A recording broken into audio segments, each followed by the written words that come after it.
Seguramente si eres de Latinoamérica, la pregunta del título te haga bastante gracia, especialmente si eres de Venezuela. Y sí, muchos tenemos en mente esto de que si imprimimos un montón de dinero, lo que acabará pasando es que habrá una gran hiperinflación, es decir, que los precios suban un montón. Y los venezolanos probablemente nos lo pueden corroborar bien. En su país la inflación ha llegado a puntos ridículamente elevados. Pero os voy a plantear una pregunta. ¿Siempre que se imprima dinero habrá inflación? Muchos dirán que indudablemente sí. Pero miremos economías un poco más avanzadas. En Estados Unidos en estos años se ha generado un montón de dinero y no ha habido ninguna hiperinflación. En Europa, en Reino Unido, en Japón ha ocurrido lo mismo. Los bancos centrales han creado un montón de dinero, pero la inflación no ha llegado a repuntar. ¿Por qué en algunos casos ha habido grandes hiperinflaciones, pero en otros la inflación ha llegado a ser hasta negativa? La primera explicación la podemos ver desde la teoría más básica que se enseña a los estudiantes de economía, con un nombre molón que es la teoría cuantitativa del dinero. Esta teoría está formada por dos partes. No os asustéis con la formulita que voy a poner. Tenemos en la parte izquierda P, que es el nivel de precios, Q, que es el nivel de producción, es decir, el PIB, que en nuestro ejemplo básico vamos a olvidarnos de ella, la mantendremos constante. Y la parte de la derecha, que es la que nos interesa, tenemos la M, que es la cantidad de dinero que hay en la economía, y la V, que es la velocidad de circulación. Que la velocidad de circulación lo que viene a representar es cuántas veces cambia el dinero de manos. Por ejemplo, yo voy y compro un café con 1 euro. Luego el propietario del bar con ese euro va y compra una barra de pan. El panadero va y con ese euro compra otra cosa. Entonces, cuantas más veces cambie ese euro de manos, mayor será la velocidad de circulación. Y obviamente, cuanto menor sea, pues más baja será. Bien, pues según esa teoría, si aumentamos la cantidad de dinero que hay en la economía, lo que pasará es que subirán los precios, ya que si aumentamos lo que hay en una parte de la identidad, tiene que aumentar la otra. Y que no es lo que ha pasado en las economías más ricas. ¿Por qué? Pues porque nos hemos olvidado de ver qué ha pasado con la V, es decir, con la velocidad de circulación. En muchas economías lo que ha pasado en estas décadas es que esa velocidad de circulación ha bajado, haciendo que todas esas inyecciones masivas de dinero que han hecho los bancos centrales se vean atenuadas por esa bajada. ¿Por qué ha caído esa velocidad?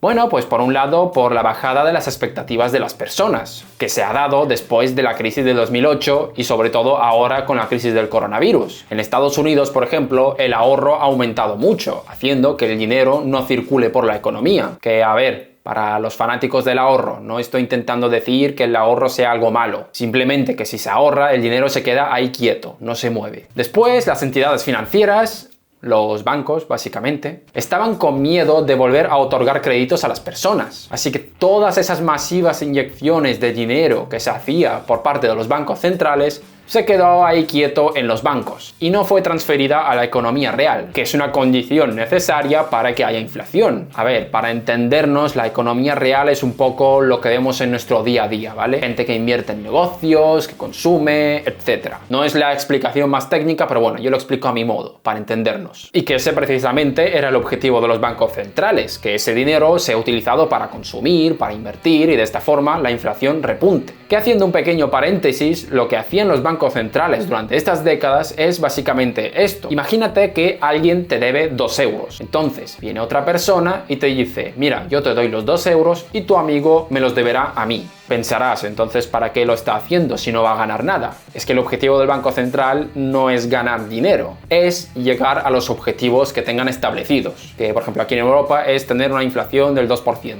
Más o menos en eso consistía lo que hacían los bancos centrales, pero como todos tenían miedo a prestar, sumando que la gente tampoco es que pidiera préstamos, pues esas inyecciones masivas de dinero no sirvieron de mucho. El dinero se quedó ahí en las reservas de los bancos. Volviendo al ejemplo de antes, es que te daban 2 euros con la intención de que los vuelvas a prestar, pero al final acabaste guardándolos en el bolsillo. Esto es una explicación desde una teoría más estándar. Pero hay otro tipo de cosas que pueden explicar por qué la inflación durante estos años no ha llegado a repuntar. Y tiene que ver con otras cosas, como por ejemplo los costes. Hay que tener cuidado con esta idea de que la inflación siempre se produce cuando se inyecta más dinero en la economía. La inflación se puede producir por otro tipo de cosas.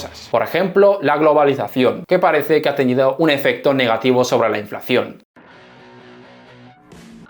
Una de las cosas que ha tenido efectos deflacionistas en la economía es la irrupción del comercio online. Con tanta variedad de dónde poder comprar las cosas, genera una presión a la baja de los precios, ya que antes tú tenías un límite de dónde poder comprar. Tenías las tiendas de tu pueblo y como mucho pues te ibas a la ciudad a comprar lo que hay ahí, pero era raro que te vayas a comprar algo al extranjero. Por tanto, solo podías aceptar los precios de las tiendas que había a tu alrededor. Y esto ha cambiado con el comercio online. Ahora tienes un amplio abanico de dónde elegir y en distintos países. Por tanto, ya no te importa tanto la localización, sino el precio, calidad-precio, más concretamente. Por eso, la irrupción del comercio online puede generar una presión a la baja de los precios y además empresas que tengan ventaja a la hora de hablar de costes pueden sacar bastante provecho de eso. Otro factor que ha afectado negativamente a la inflación es el factor deslocalización, que además tiene un poco de relación con el punto anterior. Con la deslocalización, las empresas se van a buscar lugares donde haya costes más favorables. Claro ejemplo es el de las múltiples empresas que se van a China, ya que hay salarios más bajos y unas condiciones laborales más laxas. Por tanto, con esa bajada de los costes, muchas empresas pueden permitirse bajar aún más los precios y ser más competitivas. Y ligándolo con el punto anterior, con las facilidades que te proporcionan plataformas como Amazon, que permiten a los consumidores encontrar lo mejor en relación a calidad-precio, otorga a estas empresas deslocalizadas una gran ventaja. La deslocalización también afecta negativamente sobre la inflación. Y por último, dentro de este bloque de la globalización, encontramos algo parecido al punto anterior, y es la reducción de costes debido al cambio tecnológico.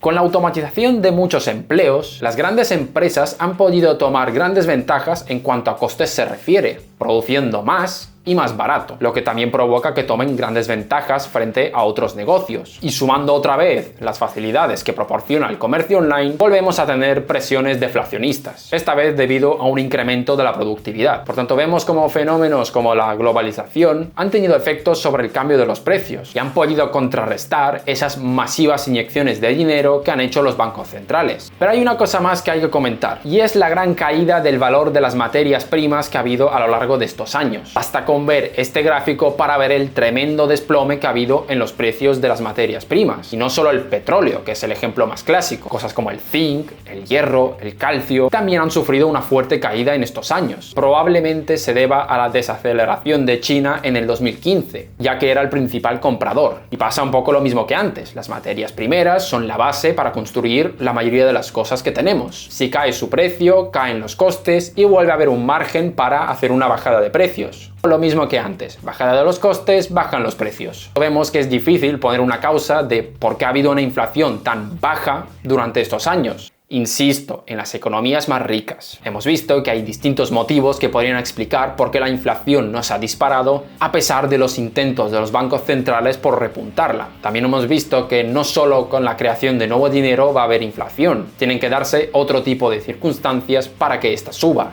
Y que bueno, la situación en la que estamos ahora tampoco es la ideal para esperar una gran inflación. Expectativas por los suelos, gente perdiendo trabajo, negocios quebrando, etc. Hasta que no termine la pandemia, dudo que vayamos a ver grandes repuntes de esta. Y una vez termine, cuando esto pase y la gente vuelva a tener confianza, comiencen a consumir, a invertir, ¿podrá haber un repunte de la inflación debido al gran aumento de la cantidad de dinero que ha habido en estos años? Bueno, eso es jugar un poco con la bolita de cristal. Veremos, depende de cuánto tarde la gente en recuperar la confianza y de si cuando la recupere, cuánto va a invertir y consumir. Si por ejemplo empiezan a consumir lo mismo que antes de la pandemia, pues probablemente no vaya a haber ningún repunte de la inflación, ya que si se consume e invierte igual, pues va a mantenerse igual la inflación. No necesariamente tiene que ocurrir que una vez pase esto, la gente va a ir como loca a consumir y a invertir. Y si pasa el caso, pues probablemente sí que vayamos a ver repuntes en la inflación. Si la gente tiene más confianza y los bancos de repente se alegran y empiezan a otorgar créditos a todo el mundo, pues quizás sí que vayamos a tener una pequeña fiesta inflacionista. También habrá que ver cómo evoluciona todo con el cambio tecnológico, de si las empresas siguen reduciendo costes, permitiendo más bajadas de los precios, o si países como China empiecen a endurecer sus condiciones laborales. Veremos qué nos depara el futuro, pero con una de las cosas con la que quiero que os quedéis de este vídeo es que no solamente se necesita que se imprima dinero para que haya una gran inflación, que sí, puede haberla, pero tienen que darse otro tipo de cosas para que esta ocurra, y que obviamente la creación de dinero así porque sí no es la solución a nada. Así que nada, hasta aquí el vídeo de hoy, espero que os haya gustado. Dejadme en los comentarios a ver si creéis que hay otros motivos por los cuales la inflación no ha repuntado en estos años. Y nada,